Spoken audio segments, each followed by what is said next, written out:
I thought this opening was pretty straightforward and that people would understand it once they got to the end, but apparently, even after even after the ending, people still didn't get it. So I apologize. It's my fault if I didn't make it clear enough. So let me try to explain this. These opening segments in each part of Silent Hill Dead Alive are supposed to be the origin of the magic gun. Every single part of it is supposed to flow into the next and then explain how exactly the gun was made. And it's a dark origin. I'm not gonna lie, it's pretty damn dark. I mean, basically, a little girl in Silent Hill got killed by the cult in order to create this weapon that they would then use to smite the unbelievers or whatnot. And originally, when I first conceived of the magic gun, it was just gonna be, this goofy. It was just gonna be this, recurring gag of this. It's magic. I don't have to explain it. And a line didn't make it into the trailer for the Silent Hill Dead Alive reviews that I wanted to make in, but it didn't. It was, it's magic. I don't have to explain it, but I will anyway.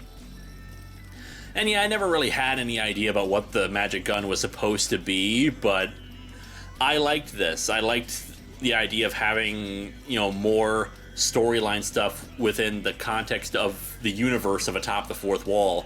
I think there's a video review series out there that I think talks about the Reviewiverse. I haven't watched it. I really should. That kind of links all reviewer universes together, which doesn't make a whole lot of sense, but really it is kind of fun. I mean, we have crossovers, and in my opinion, every episode that's in Atop the Fourth Wall and that I appear in, it's canon. The Brawl is canon. Kickassia is canon. And I should probably talk about these title cards. The woman who did the first two for Dead Alive was the original woman who did the the Dying Inside title cards. And it's because Al is not that familiar. Al, my usual title card artist, is not familiar with the Silent Hill universe, but his girlfriend, Ren, is. So he passed off the art duties to her, and I was more than happy to let her. And so I asked her, could you do these extra pieces of artwork? And she was supposed to do them in addition to title cards, but she's a busy person. She has her own life. She has college. So there you go. We just had those. And you know what? It works without title cards. But for this one, what happened was that Rin ran out of time. She had other stuff she had to work on. But Marrowbot, because he had also done artwork for me for Lord Vice's ship, I asked him if he could really quickly put this together, and he was like, yeah, sure, when do you need it? I need it today! Okay. And he was so happy because he actually had this idea of the pyramid head with the giant hat. And I loved that. It turned out beautifully. This is why Doug uses him as a title card artist, because he's a fantastic artist, especially with CGI, which is really surprising considering he hasn't done it before. Before he did the artwork for Angry Joe's ship, he hadn't worked with 3D art before. At least that's how the story goes. And it's really incredible the amount of just really well put together, great quality stuff he's done, considering he's apparently a newbie at this. I spent 2 years working with 3ds Max trying to get into a decent level, and while I've done, I think, fairly well with special effect works, actual modeling, environments, and ships, and all that fun stuff, I suck at it. I'm just not that good at it, and I'm really sad that I'm not that good at it considering I spent so much time on it, but all in all, it was useful skills that helped me down the line. And yeah, those openings. The other thing that was important about them was that they were supposed to be an homage to my favorite Doctor Who audio drama called Scherzo. And in the beginning, and the audio drama is basically like an old radio play, but released in CD form. And they're fantastic. Anyone who's a fan of old school Doctor Who, or hell, even some new Doctor Who, should really listen to the audio dramas because they are damn good. And Scherzo is my favorite because there's only two characters in it, the Doctor and his companion, and they're walking in an environment. And this is a kind of episode that only works in the audio drama format because they're in an area with such blinding light that they can't see anything. They can only hear it, and over time, sensory deprivation kicks in. But at the beginning of each story is a fairy tale they make up about music in a kingdom, in an oppressive kingdom. And it's a great story with a great twist, and this was my homage to it. Just having these intro sequences, and that's also why I use that music in it too. Those are from the audio dramas, though sadly they have not released the the music for the audio dramas for the particular stories I wanted to have for it. Yes, the ninja style dancer, the first time he talks, and I get away with it because I don't want him to ever actually speak in the regular series, because I think it's better if he's always just, has the title cards. But I get away with it here because it's an illusion created by the creature which I have dubbed Delorum. And I'll explain more of that at the very end, what the whole story is there. Oh god, Silent Hill Dead Alive. Spoonie said it best that he hasn't liked watching these, and he's watched them over time. I don't think he's actually reached number 5 yet, actually. Because the problem is, every issue has the same problems. And it's a confusing, jumbling mess of a story that makes absolutely no sense and requires these opening narrations to explain just what in the hell happened. I don't know what Scott Jensen's problem is. Maybe he loads his scripts up with a lot of meaning. Maybe he's like a Grant Morrison, where he has so much stuff, so much symbolism that he puts in, but he has and maybe then it would make sense. But the art is all wrong for this. This is horrible artwork to be doing with this. Maybe he's a savant. Maybe he's a really crappy writer and I'm just making excuses. But somewhere, I'm sure there is a story here. It's not a Silent Hill story, but maybe there is actually a decent horror story somewhere here, but I doubt it. He's either a genius hampered by art or he's an idiot, and the opinion of this of my show is that we have to assume it's an idiot because we have no other context. If they released the script form of it, yeah, maybe I could figure out what the deal is, but otherwise we have to go by what materials we have, and the materials we have say this is a horrible story with really badly written plot points, really badly written characters, confusing as all hell situations, and stuff that they claim happened, except it clearly didn't. Oh, man. And the Dead Alive thing. I'm going to be getting into this in my top 15 top 15 screw-ups, but one of them on there is the Schrodinger's cat thing. Because in part 1 of the Dead Alive reviews, I brought up Schrodinger's cat as just so I didn't have to talk about the video itself, but talk about the comic itself. But then then everybody and their mother hopped on and said, "No, you're wrong about Schrodinger's cat," and I appreciate that, but it goes back to that classic thing of please, please, please double check and make sure someone else hasn't made this point already. Because I read every comment. I try to read every comment because I think it's important that I connect with the fans and I read their criticisms and I read their reactions, be it good or bad. And I kept getting the same thing over and over again, that I didn't get the point of Schrodinger's cat. And okay, once or twice, maybe up to 5 times is good, but I think I got at least 40 comments both on that guy with the glasses, on the forums of that guy with the glasses, and on my blog saying, "No, you screwed this up. What is wrong with you?" And I got emails too from people, individualized emails from people telling me how wrong I was about this whole thing. But that's neither here nor there, because that was from Silent Hill Dead Alive number 1 and 2, and we're here to talk about number 5. Probably one of my really proud of narrative moments. I'm really proud of how this story turned out. Yes, I tried to make the lighting as dark as I could for Harvey Feinvoice anytime he appeared, to slowly, gradually, just make him all the more darker, all the more sinister, just really less like judgmental, kind of, and low angle shots.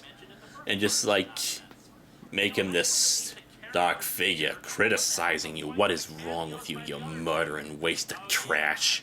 And that's the entire idea. It's all about fake outs. I want to convince the audience that there's something going on. And hopefully I did convince that. Now, the reason this whole thing started was because last year's Silent Hill review, it was a lot of fun. It was just meant to be a tongue-in-cheek, kind of riffing on Silent Hill themes, and it was fun. It was a great fight against Pyramid Head, and it all started from that one gag, for me, of just like hitting Pyramid Head over and over again, and comparing his helmet to an echo chamber. Because to me it seemed like, I don't think anyone had done that before. Compared it to a bell, like if you banged on it enough times, that's how you defeat him. Because no one actually tried to hit Pyramid Head. They always try to shoot him, and yet they always aim for the helmet. And it was fun, but I didn't know how I could top that.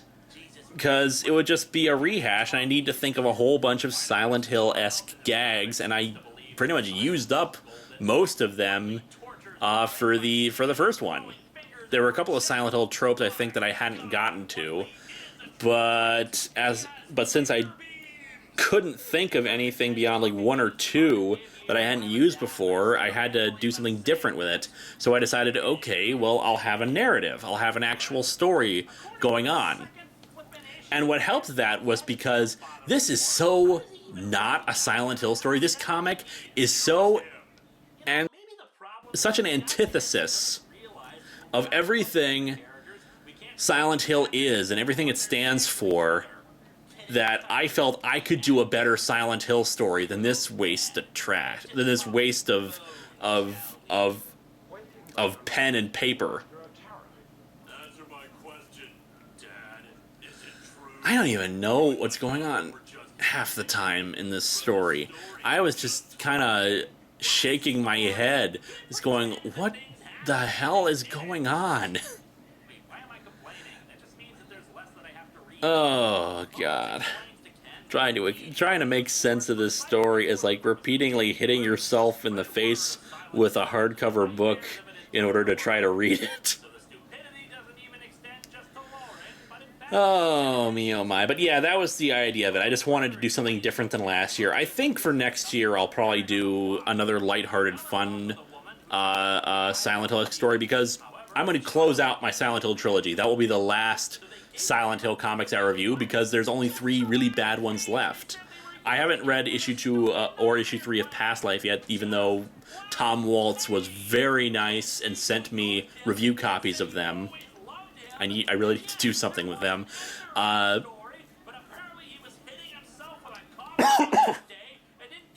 I coughed there. And it's kind of distracting sometimes watching this. I'm not good at commentaries, in case you haven't noticed, but I want to do them just to explain things. I'm better with a script, but yeah, I get distracted by watching my own stuff.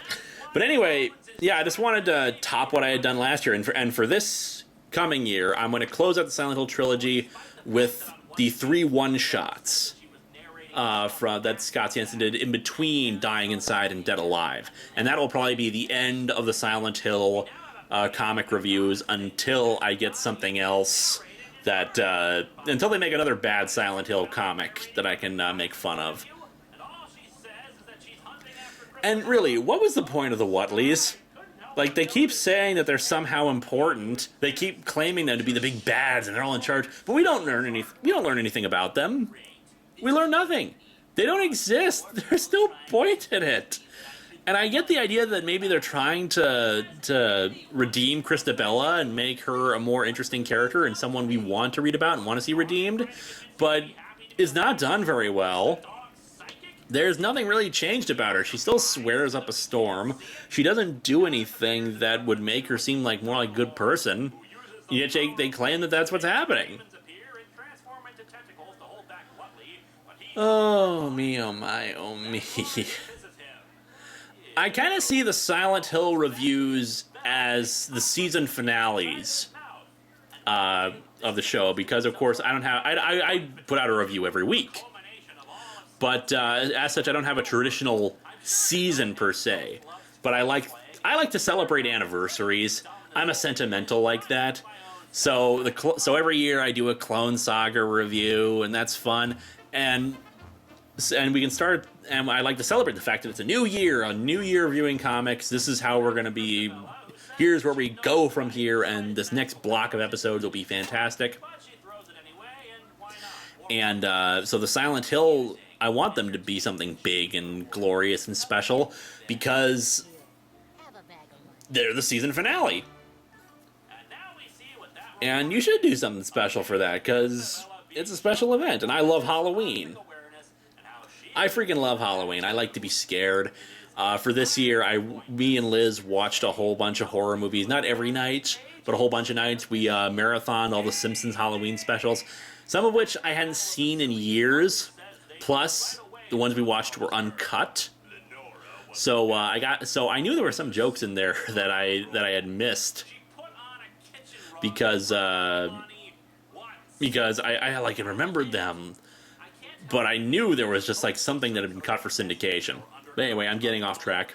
But then again, it's easy to get off track when it comes to Dead Alive because it's just that awful.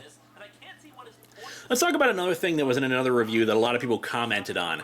In part 1, there's a light in the background behind my head, and there was a lot of speculation about what that light was supposed to be.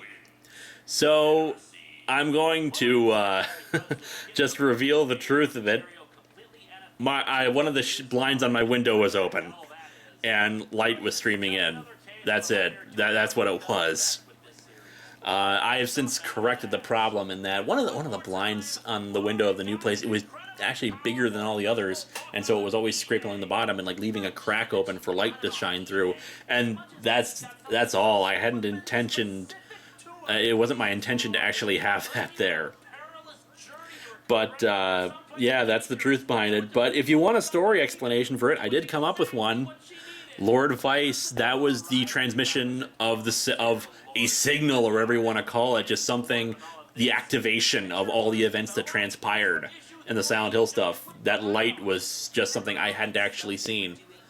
And yeah, I'm glad I caught that mirror image of the artwork there, because it was just such a bizarre art pose from the previous issue that it just seemed odd to me. I was like, wait a second, I've seen that before. I don't know who this artist is. I think they've done other artwork before, but it's not a fit for Silent Hill. Silent Hill needs to have that realism in order to contrast with what's regularly happening. And it worked to great effect in Sinner's Reward, because they used CGI for all the panel shots, and some people can call that a cop-out for artwork, but it works really well for a Silent Hill story.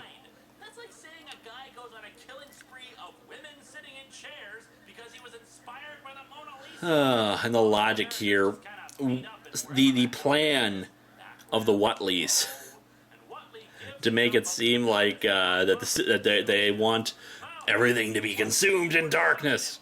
Why? We need an actual reason why they do this stuff. What do they actually get out of it?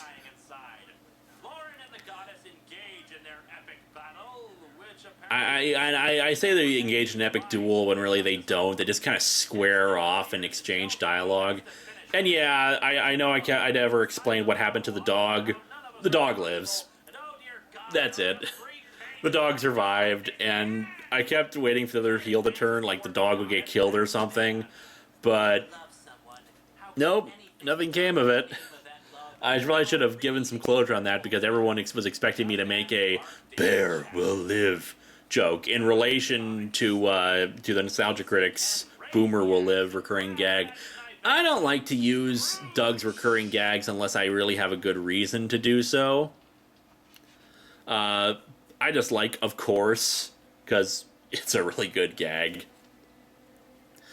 And yes, the Dallas ending of Dead Alive. I should explain this a little better.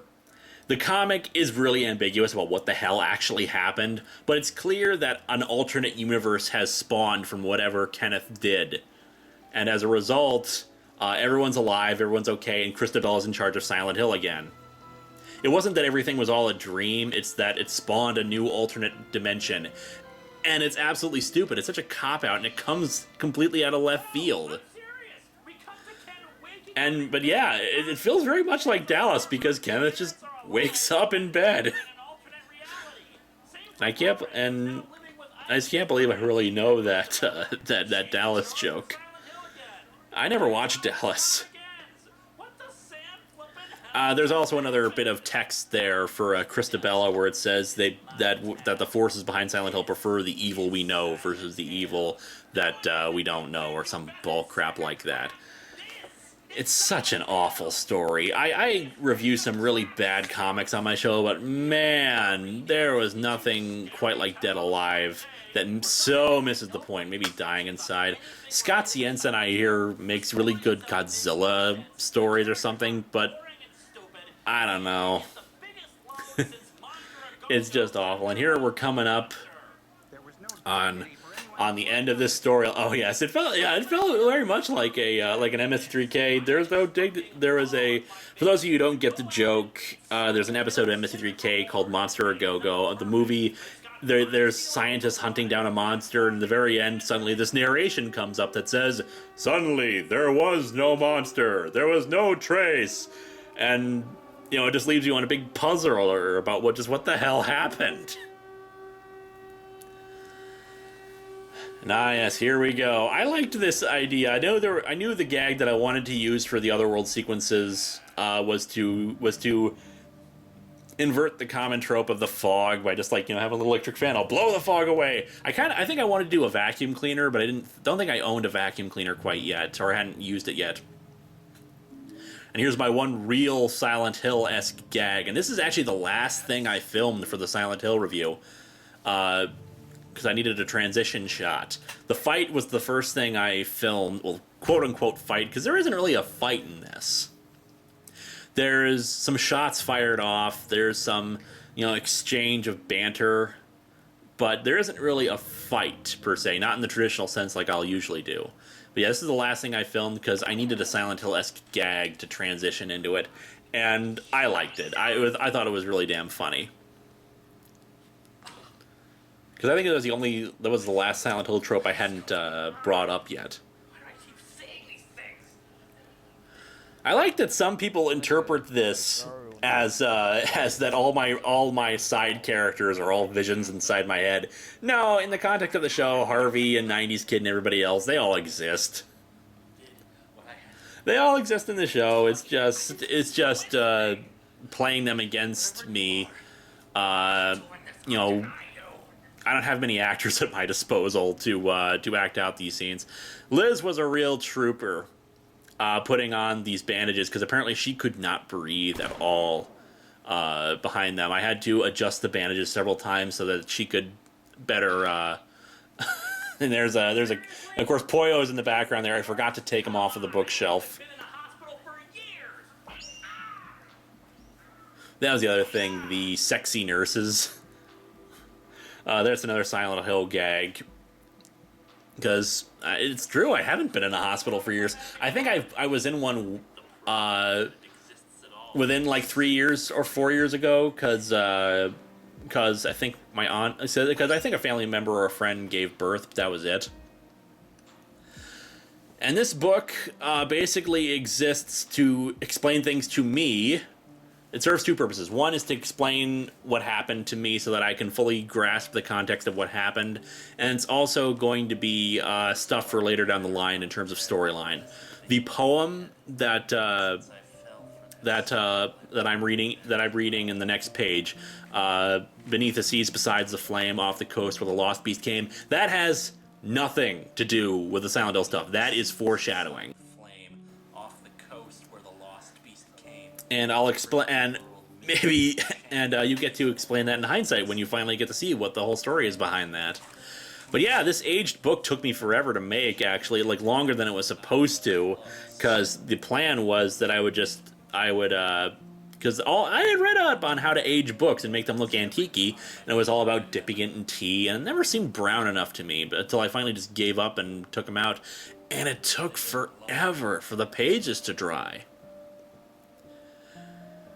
This sequence also shows some of the limitations of the new location. I love this place because I have a lot of things at my disposal that I can use, because I don't have to worry about getting in the way of my parents at their place. But on the same level, it's a big vaulted ceiling because I'm on the because of where I am, and it's really cool to have a vaulted ceiling. It makes it seem like there's more room. The problem is it makes it a lot more echoey.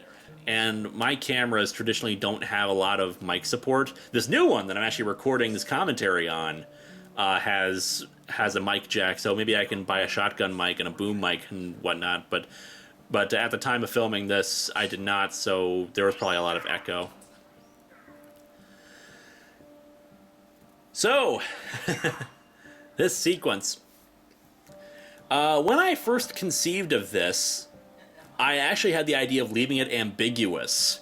That maybe Linkara, maybe I did kill someone, maybe I was the one behind it, but the ending justification I would have would be, it doesn't matter who that person was. Whoever it was that killed you, they're dead now. I know who I am, and that's who I am now. But I didn't want to leave it that dark and that ambiguous. So instead I went to have a full-on explanation. And again, Liz was a real trooper here, putting on these bandages and not being able to talk or breathe. I was gonna have a fish netting too that I found at Spirit to put on there, but it smelled horrible and Liz refused to wear it.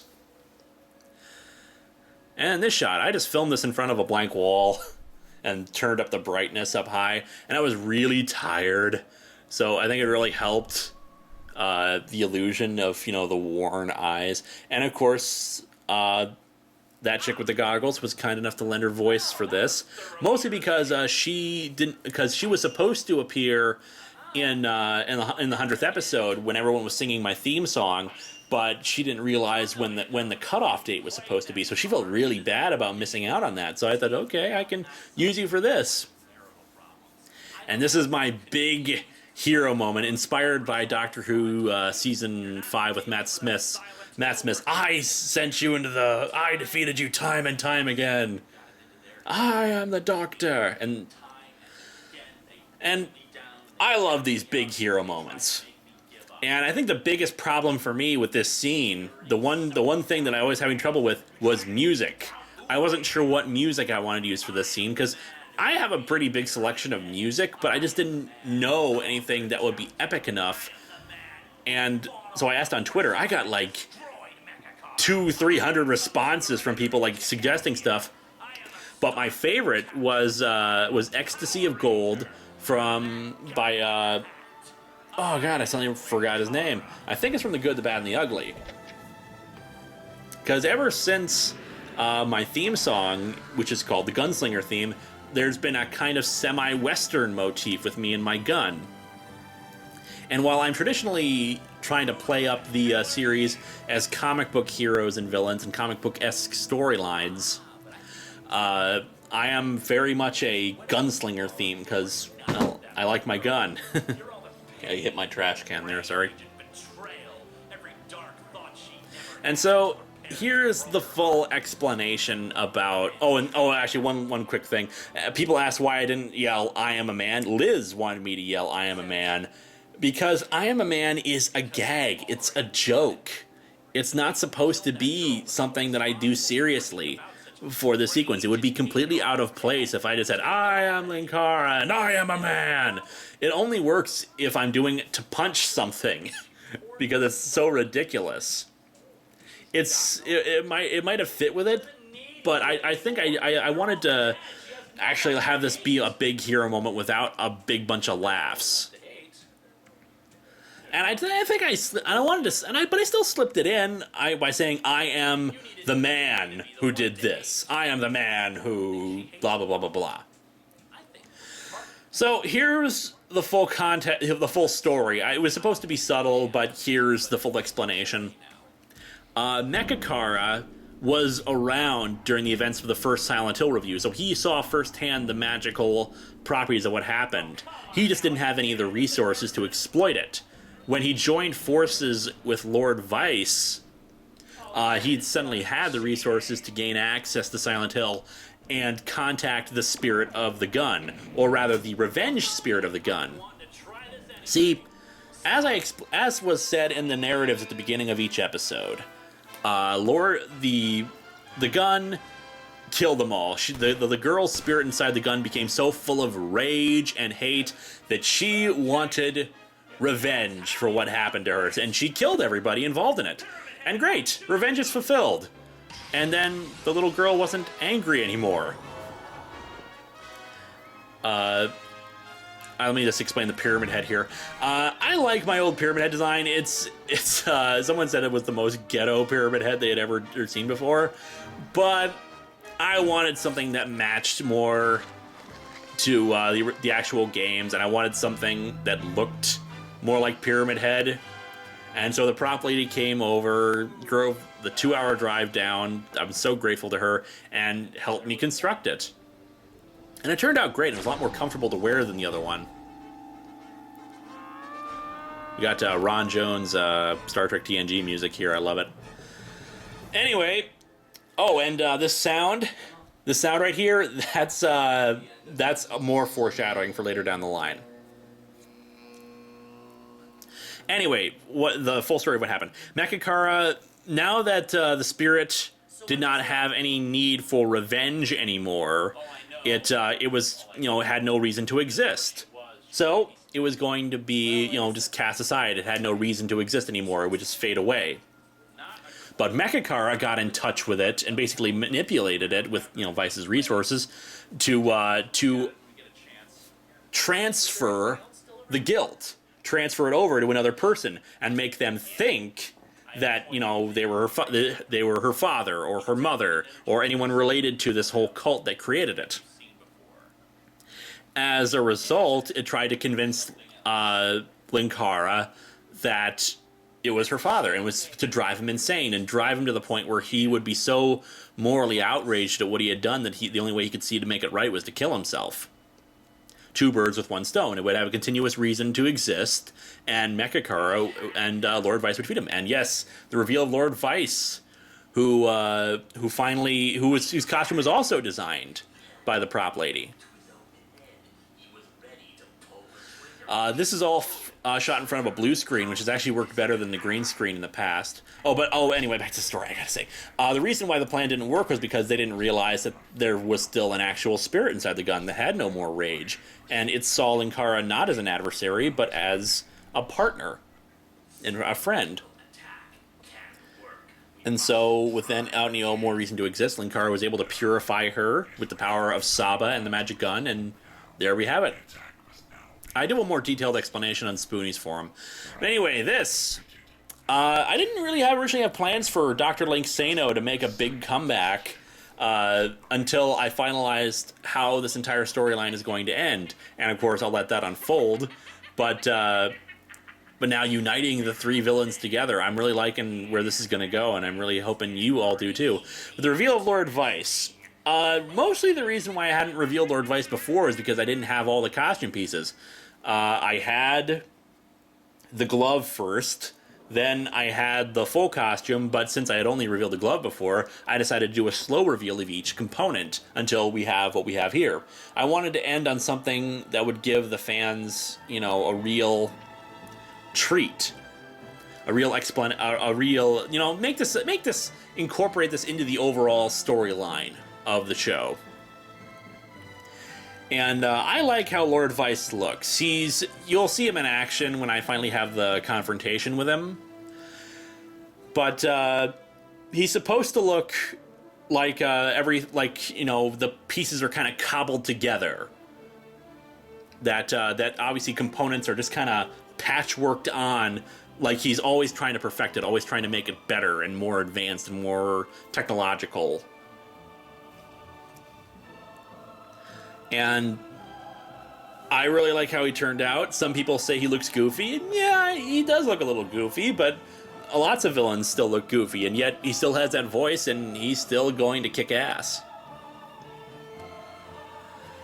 But yeah, there you go. Silent Hill Dead Alive, and that review.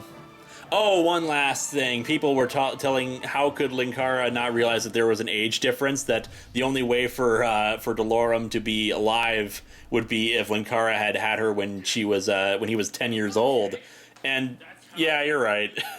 I didn't think of that. But think of it this way. Linkara is under constant psychic attack. He wasn't thinking clearly, and he didn't make that reasoning. So yeah, there you have it. Silent Hill Dead Alive. And this blooper right here, I honestly couldn't get that Pokeball out of my pocket. So, thank you all for sticking around and listening.